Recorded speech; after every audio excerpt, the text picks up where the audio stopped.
And that even goes to, like, you're talking about singles wrestling, you're talking about believable. If you were Vince McMahon, would you get rid of Braun Strowman? I mean, there might be more to the story than we know, but I mean, he's a big, believable guy. No doubt about it. Vince back in the day didn't matter if he liked you or not. If he knew you were putting asses in seats, then there you stayed.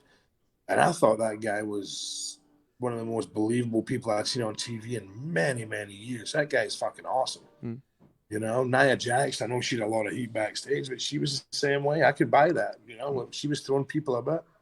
Seemed legit to me. Yeah. Well, I kind of feel like WWE has a tendency of taking guys like, I'll use a guy like Braun as an example, or like Ryback before him. There were a lot of these guys, they build them up to a certain point, and then they kind of pull the rug out from under them. Like, with Ryback, they built him up. He was undefeated. They have him take a loss to CM Punk, and then suddenly they have him go to WrestleMania, and Mark Henry beats him with for no logical reason. They feed him to John Cena. With Braun Strowman, it was the same thing. He was on a tear. He was beating everybody. He has Roman Reigns on the ropes. Looks like he's going to be the one to beat him, and then they have him doing jobs. He's losing to Lesnar, but Lesnar's Lesnar. Then they have him losing to other guys, going down, taking him down a couple of levels. They put the belt on him when I think he didn't really have any support behind him. Then they feed him to Bray Wyatt, and then that was it. Which to me, I don't know. I don't know the politics there as well as you do, but I feel like some of these guys, they only want to take them so high, and even if it's what the people want, it might not be what Vince or the Inner Circle wants.